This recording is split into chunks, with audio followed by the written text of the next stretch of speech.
नमस्कार विद्यार्थियों। हिंदी साहित्य की द्वितीय वर्ष की कक्षा में आप सभी का स्वागत है। विद्यार्थियों, हम पढ़ रहे हैं रीतिकाल की रीतिबद्ध कवि सेनापति को, जिन्होंने अपने कवित्व रत्नाकर ग्रंथ में राम कथा से संबंधित कवित्वों के द्वारा राम के प्रति अपनी अगाध भक्ति को व्यक्त किया है। इसको पढ़ने के क्रम में हमने पूर्व में 5 कवित्व पढ़ लिए हैं। आज हम जो कवित्व पढ़ने जा रहे हैं उसमें कवि सेनापति राजा दशरथ के चारों पुत्रों के गुणों का बखान करते हुए अपने आराध्य श्री राम के प्रति अपना आत्म निवेदन प्रकट करते हैं और यह व्यक्त करते हैं इस कवित्व में कि राम सहित उनके जो तीनों भाई हैं, राम, लक्ष्मण, भरत, शत्रुघ्न, ये सभी रूप, गुण, धर्म, धैर्य और पुरुषार्थ के अगाध भंडार हैं और विभिन्न उपमाओं से चारों भाइयों को सुशोभित करते हुए अपनी भक्ति को चरम स्तर पर पहुंचाते हैं। पहले हम इसका पाठ कर लेते हैं, उसके बाद हम इसकी व्याख्या समझेंगे। कि सोहे देह पाई किंधो चारी है उपाई किंधो, चतुरंग संपत्ति के अंग निर्धारी हैं। सोहे देह पाई किधो चारी है उपाय किधो, चतुरंग संपत्ति के अंग निर्धारी हैं। किंधो ए पुरुष रूप चारी पुरुषारथ हैं, किंधो वेद चारी दरे मूरत उदारी हैं। सब गुण आगर उजागर स्वरूप धीर, सेनापति की दो चारी सागर संसार हैं। दीपत विशाल की दो चारी दिगपाल की दो, चारों महाराज दशरथ के कुमार हैं। दीपति विशाल की दो चारी दिगपाल की दो, चारों महाराज दशरथ के कुमार हैं। तो इस कवित्व में हम देखते हैं कि महाराज दशरथ के जो चारों पुत्र हैं उनका सौंदर्य किस प्रकार है। कवि सेनापति लिखते हैं कि सोहे यानी सुशोभित होते हैं, देह पाई कीधो चारी है उपाय, कि चारों जो राजकुमार हैं, राम, लक्ष्मण, शत्रुघ्न, भरत, इनका जो दैहिक सौंदर्य है या फिर अथवा 4 जो उपाय हैं इस लोक धर्म में, लोक संसार में, उन चारों उपायों के ये नाम हैं अथवा ये चारों पुत्र हैं या उनका सौंदर्य है।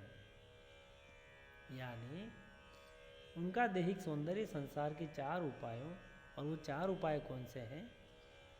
वो हैं साम, दाम, दंड और भेद। तो इन चारों को उनके समान बताया है।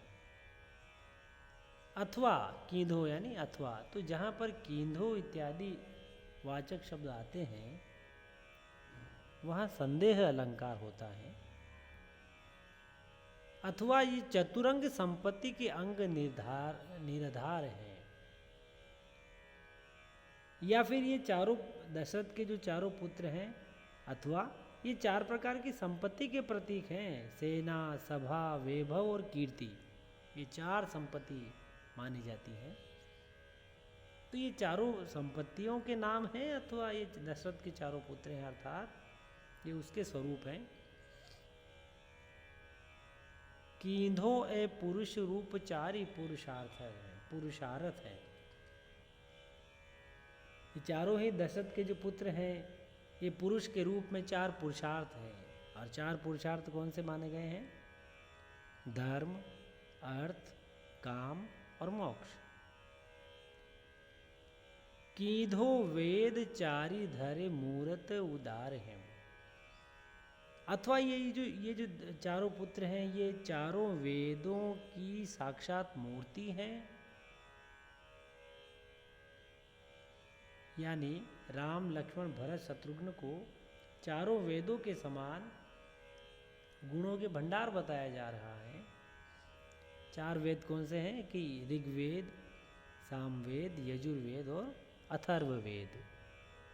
अर्थात चारों वेदों ने यहाँ पर अवतार ले लिया है इस संसार में। सब गुण आगर, सब गुणों के भंडार, आगर यानी भंडार।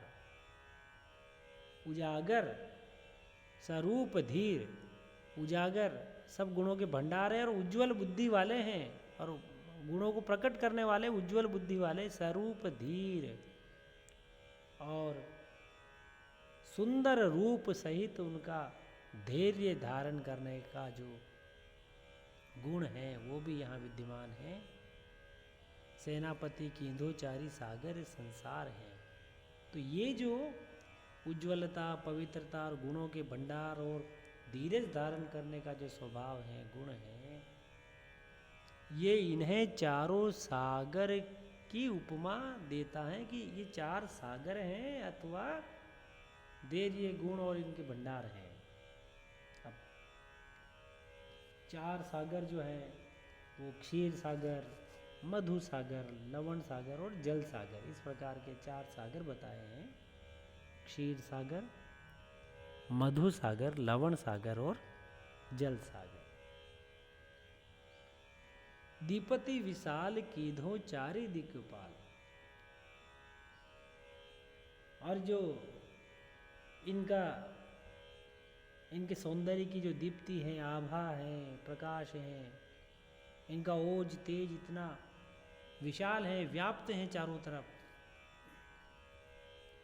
जिससे चारों दिशाओं का जो प्रकाश है वो महत्वहीन हो जाता है, कम हो जाता है। अर्थात ये 4 जो हैं, ये चारों दिशाओं के दिक्पाल हैं या फिर महाराज दशरथ के कुमार हैं। ऐसा लगता है मानो ये चारों जो है दिशाओं के दिक्पाल हैं। इंद्र, वरुण, कुबेर और यमराज की भांति जो है राम, लक्ष्मण, भरत, शत्रुघ्न चारों दिशाओं के रक्षक प्रतीत होते हैं। ये चारों महाराज कुमार जो हैं, ये अपने सौंदर्य से विभिन्न उपमानों को फीका पटक रहे हैं।